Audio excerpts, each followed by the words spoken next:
See Chapter 3, Secrets in the Shadows. The cafe in Trustier was quiet, the dim lighting casting long shadows over the old wooden tables.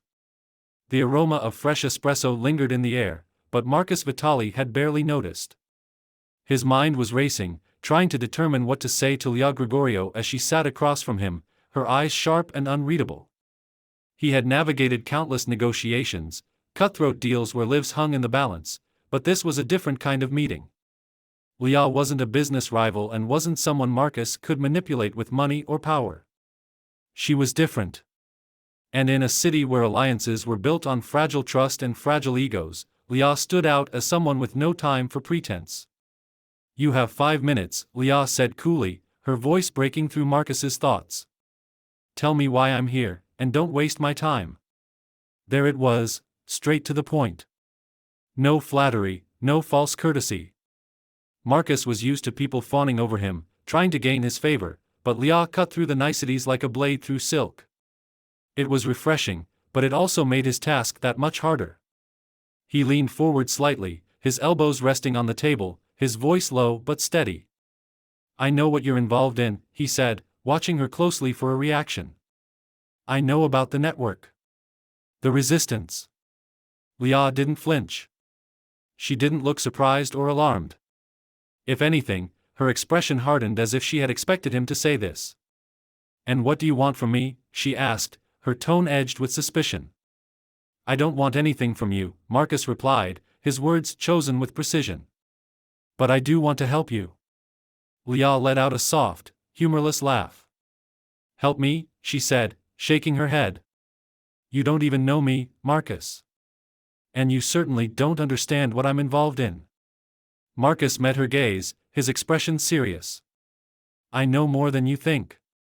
And I know that Nero Ferraro is planning something big. He's going to make a move on the resistance, and you're one of his targets." Marcus saw a flicker of something in Leah's eyes for the first time, perhaps uncertainty. It was brief, barely perceptible, but it was there. "Why should I believe you?" Leah asked, her voice quieter now, though still guarded. "You don't have to," Marcus said, leaning back in his chair. "But I'm giving you a warning. Nero's forces are preparing for a crackdown. They will start raiding safe houses and arresting key members of the network. If you don't leave the city soon, you'll be caught in the middle of it." Leah sat silently for a moment, her fingers lightly tapping on the table's edge. She was calculating, assessing the risk, weighing Marcus's words against the reality of her situation. She had known for a long time that she was walking a dangerous line, but to hear it laid out so plainly was unsettling. "Why do you care?" she asked, voice soft but direct. "Why are you warning me?" Marcus hesitated.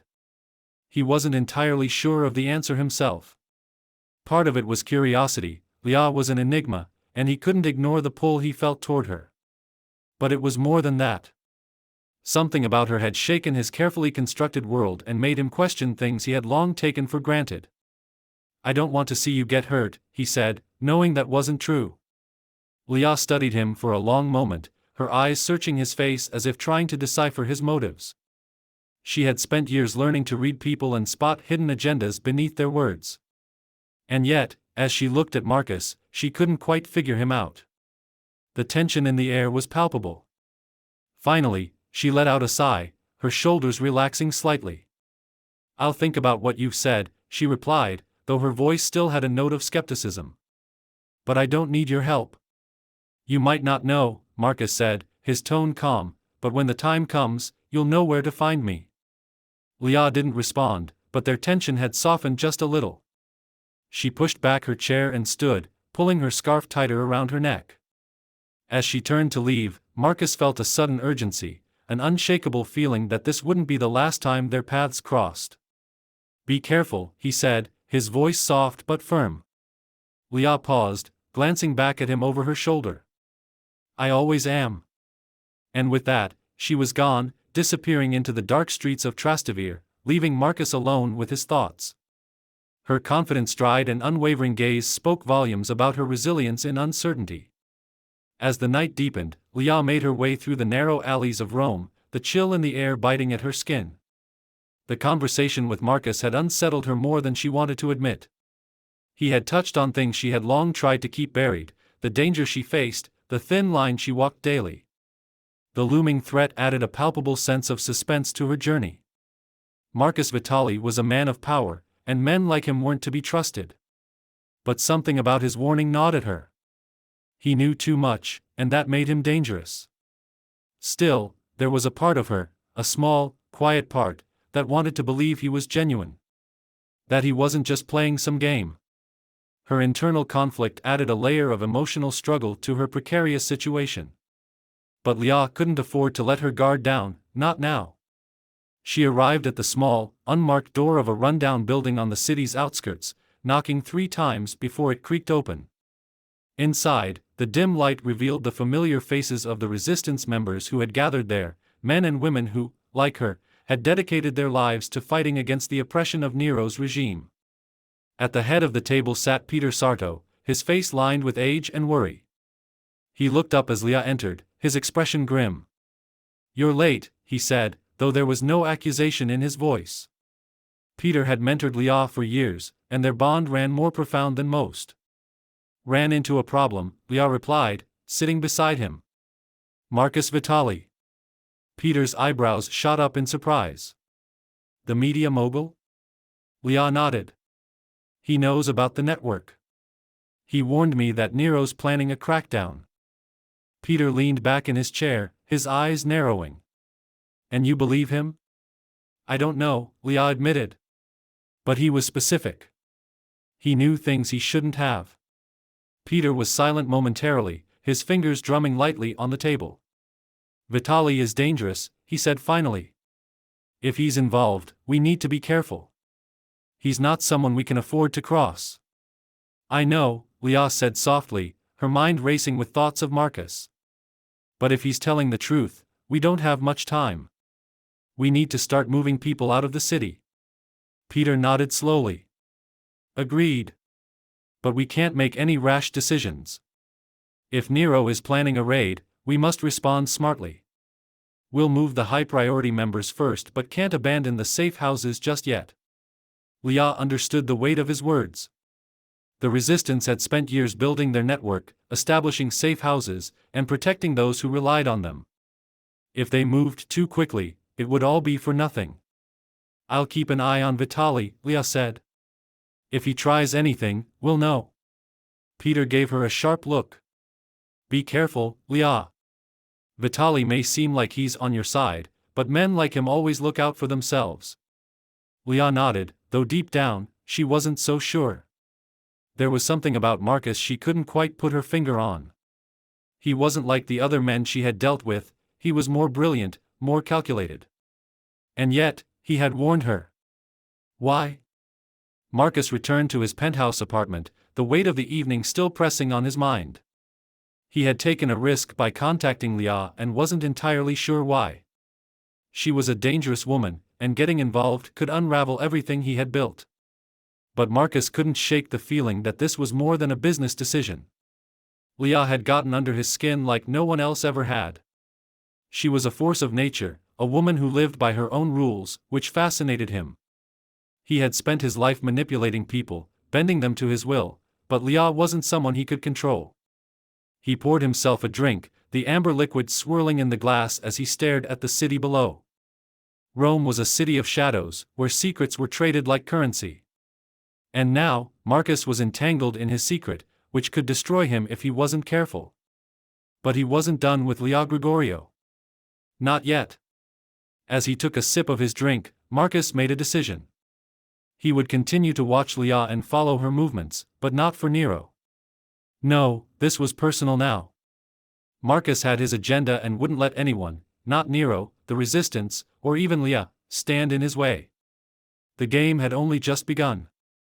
Chapter 4, Between Love and Loyalty. Marcus Vitali couldn't sleep. It was past midnight, and the lights of Rome flickered outside his penthouse window like stars scattered across the earth. The city looked peaceful from up here, but Marcus knew better. Beneath the surface, beneath the glamour and ancient stone, Rome was in turmoil. Nero Ferraro's regime was tightening its grip, and the resistance, led by people like Leah Gregorio, was preparing for a fight that would change everything. He sat at the edge of his bed, his mind racing. Meeting Leah had been a turning point. It had been a long time since someone had made him question himself, his beliefs, his choices. In his world, everything was transactional: people, power, influence. But Leah wasn't like anyone he had ever known. She didn't want anything from him. She had clarified that she didn't trust or believe in him. And that only made Marcus more intrigued. But there was more than just curiosity pulling him toward her. Marcus wasn't sure when it had happened, maybe during their brief conversation at the cafe or when he first saw her standing alone at the Villa Borghese, but something about Leah had gotten under his skin. She was different from the people in his life. She had convictions, a sense of purpose that he couldn't ignore. And that made her dangerous. But it also made her irresistible. Marcus sighed, rubbing a hand over his face as he stood and walked to the window. The city stretched beyond him, vast and unknowable, like the future he was now hurtling toward. He had spent years building his empire, crafting an image of power and control, but Leah's words had shaken him. She had challenged him in a way that no one else had, forcing him to confront the cracks in his carefully constructed world. He had warned her about Nero, about the danger she was in, but Marcus knew it wasn't enough. Nero's plan was already in motion, and it was only a matter of time before the raids began. If Leah didn't leave the city soon, she would be caught in the crossfire. And Marcus wasn't sure if he could save her. He turned away from the window, grabbing his phone from the bedside table. It was late, but there was one person he needed to talk to, Paolo Di Stefano, his cousin and the only person he trusted with the information he had uncovered. Paolo answered after the second ring, his voice groggy. "Marcus? It's late. What's going on?" "I need your help," Marcus said, pacing the room. "It's about Leah Gregorio." There was a pause on the other end of the line. "The woman from the Resistance?" Paolo asked, his voice now fully alert. "What's going on with her?" "Nero's planning to move on the Resistance," Marcus explained, his voice tight with urgency. "He will start raiding safe houses, arresting key network members. Leah's on his radar, and I don't know how much time we have before he makes his move." Paolo was silent for a moment, processing the information. "And you want to help her," he said, more a statement than a question. "I need to help her," Marcus replied. "I don't know why, but I can't just stand by and watch this happen." Paolo sighed. "You're playing a dangerous game, Marcus. If Nero finds out you're involved, it could ruin everything. Your business, your connections, everything you've built." "I know," Marcus said, his voice firm. "But I don't care. I can't just sit back and do nothing." There was another pause, and then Paolo spoke again, his tone more cautious. "All right. What do you need me to do?" Marcus let out a breath, relieved that Paolo was on board. "I need information. I need to know exactly when and where Nero's forces will strike. If we can stay one step ahead of them, we might be able to get Leah and her people out before it's too late." "I'll see what I can do," Paolo said, his voice cautious. "But you need to be careful, Marcus.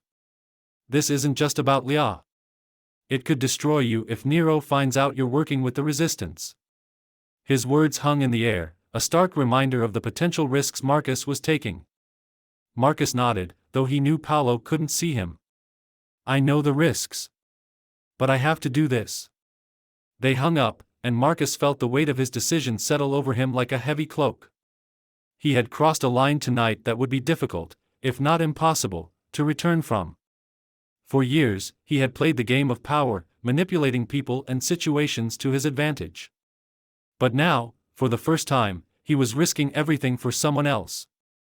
Someone who didn't even trust him. Leah Gregorio was no stranger to danger. She had spent years working in the shadows, moving through the city like a ghost, unseen and unnoticed by the forces that hunted her. But now, as she stood in her small apartment, the weight of Marcus's warning pressed down on her like a physical force. Nero Ferraro was planning something big. That much she already knew. The regime had been tightening its grip on the city for months, and the raids were becoming more frequent. But Marcus's information had been specific, and that scared her. He knew too much.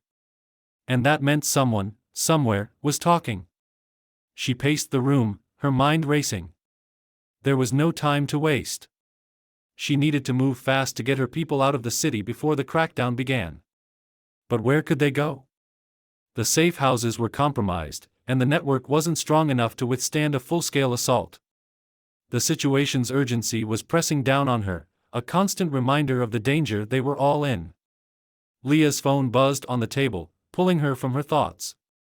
She grabbed it, her heart pounding as she saw the name Peter Sarto on the screen. Peter was the leader of the resistance, a man who had dedicated his life to fighting Nero's regime. He had mentored Leah, guiding her through the dangerous world of underground politics. If anyone knew what to do, it was him. Leah, Peter's voice crackled through the phone. We need to meet. Now. Leah nodded, though he couldn't see her. I know. Marcus warned me about the raids. There was a pause on the other end.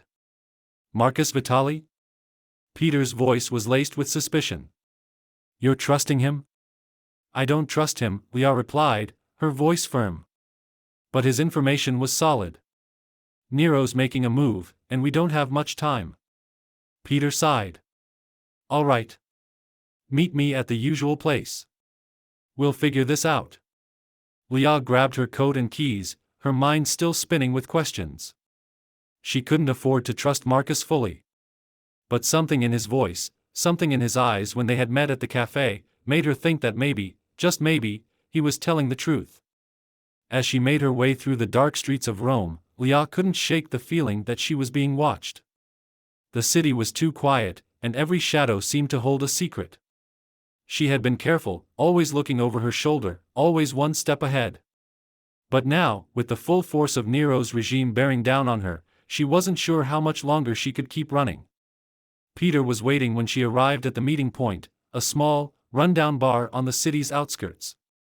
He sat at a corner table, his face lined with worry, a half-empty glass of whiskey in front of him. Leah, he said, standing as she approached. We're in trouble. I know, she replied, sitting across from him. Marcus warned me about the raids. Do you think we can get everyone out in time? Peter shook his head, his expression grim. It's worse than we thought. Nero's forces are already moving. They've raided 2 safe houses in the last 24 hours. We lost some good people.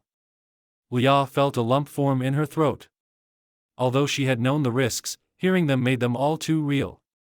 What do we do? She asked, her voice barely above a whisper. We need to evacuate the city, Peter said, his tone decisive. We've already started moving high-priority members, but we're running out of time.